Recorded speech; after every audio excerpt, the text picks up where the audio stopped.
What is up? It's your boy Aing bringing to you guys a brand new freaking video, man. So look, listen, today we got an interesting one. Today we got a controversial one because we're gonna be reviewing my truck. I'm not sure if there's people over there or there's really loud animals. I feel kind of awkward because like, what if they're watching me, but I'm just in the parking lot recording the video. What are they doing coming out of the woods? Anyways, if you remember on my last truck, I had a lot of problems, little gremlins that bothered me every now and then. And I want to see if on this truck, if they are here. Obviously I should have checked this when I first bought the truck, but I kind of forgot until now. But by this time, when I had the last truck, I had already noticed them, saw it, and well, I was dealing with it. With that being said, a subscriber mentioned something, how he was told at the dealership that his car did not have the remote start or whatever it's called with the key. Now, I'm not sure if he has a key or he has the actual fob, but 1, 2, 3, and hold. All right, that was a little bit messed up. Let's try it again. 1, 2, 3, and hold. All right. Well, that didn't work.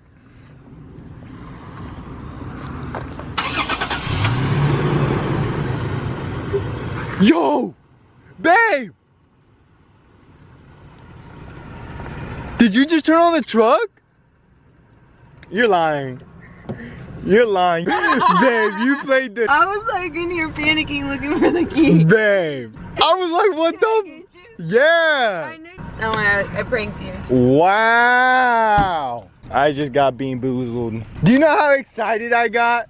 I got you, didn't I? Do you know how happy I was? Anyways, so that was an unexpected sequence of events. Let's go ahead and look at the things that my last truck had wrong with it. So if you remember, the one thing that kind of bothered me the most was that when the window was down and you close the door, like on a hot sunny day, sometimes we'd be out playing soccer, we'd be out at the beach, you know, you want to roll the window down and then you close the door and it rattled very, very uncomfortably loud. So we're gonna put all the windows down just a little bit just to test this out. So door number 1, this back door is where the problem actually occurred.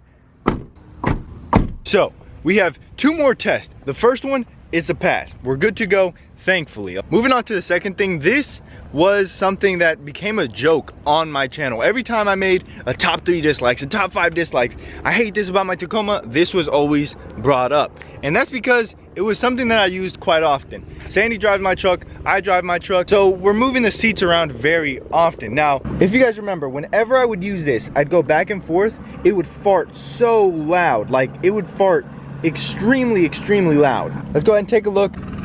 And right here, it's not rubbing at all. So I definitely think it has to do when they're building the Tacomas. If it was every truck, well then this truck would have it. Also, Rob Motive did the same thing and well, it didn't happen. So let me know if it happens on yours. It would squeak kind of like this. So Sandy doesn't watch this far into my videos, but because she did that, I definitely have to get her back. But I got to prank her. I don't know how, but I have to. That was not cool. That was not fair at all. Silly, silly Sandy. I mean, I'm a little triggered. I'm not gonna lie. I'm a little upset. Let me know if you guys have any suggestions. Let me know down below because I'm gonna get her back. I have to. I just have to. I mean, like now I'm literally convinced that it worked, but it didn't work. 1, 2, 3. Hold. At least on my old Sport, it would make some type of noise and it would act like it was gonna start. So I had around 20,000 miles on the truck when this started to happen. Whenever I would take a right turn, it sounded like 4-wheel drive was starting to engage. I'm telling you, 278 ponies just ran straight through my bloodstream. We got an empty parking lot. We're gonna be using our turn signals and we're gonna be taking right turns and see if this truck, oh no, left turns. It was left turns. We're gonna see if it sounds like 4x4 is going to engage. Now, I will admit that could have been a problem that I caused. It started after maybe 3 or 4 trips of actual wheeling. I can actually use that term. Down there, it sounded like 4x4 was starting to engage. So we're gonna take some right turns, like I'm talking some nasty turns. Lock it all the way up. This is full lock.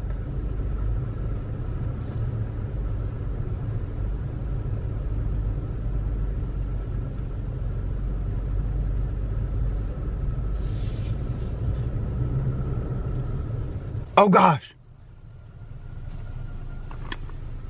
as the train is coming along, it's time to wrap up today's video. Let me know if you guys have any of these issues.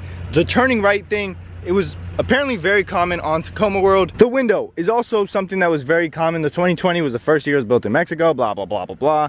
I get it, I understand. But this year it's not there, which is good because at least my Tacoma doesn't have it, right? I literally never thought I had to check something like that on a Toyota, but it's a-okay. Now the seat rubbing thing, I think that is more common just because it seems like it has such an opportunity to happen. I think the seat itself may be just a little bit over there, and that's, you know, that little thing can cause it. I should have moved it over in my last Tacoma, but never got the chance to. But let me know, do you guys have any problems that you've had in your previous Tacomas now into your new Tacomas? Because a lot of you guys beat me. Like, I'm on my 4th one and you guys are like, oh man, I'm on my 6th, 7th, 8th. So I'm very interested in that. Let me know down below in the comment section. As always, it's been your boy. I'm at Like an Audi. I'll see you tomorrow. Cinco de Malo. Peace.